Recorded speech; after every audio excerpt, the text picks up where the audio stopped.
Барлықтарыңызға қайырлы күн достар, сіздермен Гүлім. Бүгін капкейкидің рецептісімен бөліскім келеді. Өте нәзік, өте жұмсақ, ерекше болып шығады. Міндетті түрде жасап көріңіздер.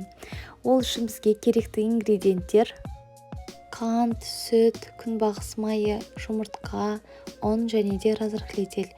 Мен разрыхлительді бірден ұнның үстіне салып араластырып алдым. Алдымен табаға жұмыртқа салып, артынан қантымызды салып, екеуін жақсылап араластырып аламыз. Сүт құйып, тағы да араластырамыз. Күнбағыс майын құйып, араластырып, артынан електегі ұнымызды салатын боламыз.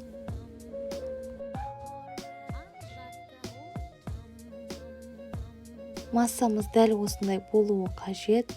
Тым сұйық та, тым қою да болмауы тиіс. Енді осы массаны формамызға құйып шығамыз.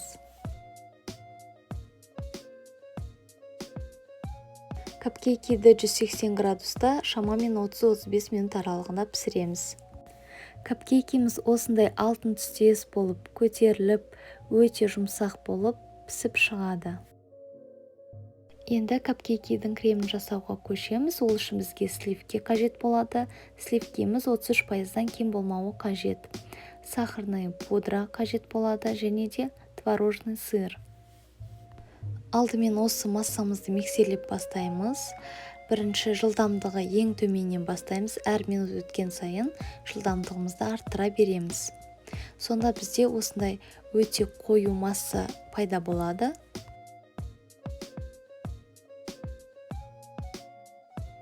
Творожный массамызды салатын боламыз. Мен оны да миксерлеп алдым, себебі артынан комочектар болмас үшін. Бұны сливкидің үстіне салып, жақсылап миксерлейміз. Массамызды 8-9 минут аралығында миксерлеуге кеңес беремін. Массамыз неғұрлым қою болса, соғұрлым жақсы. Дайын болған кремімізді кондитерский мешокқа салып, осылайша әсемдейтін боламыз. Артынан мен осылайша шиелерді дізіп шықтым. Сіз өзіңізге ұнаған затты салсаңыз болады. Қазір біреуін ашып көрсететін боламын. Сіздер де мен ұсынған рецептпен міндетті түрде жасап көріңіздер.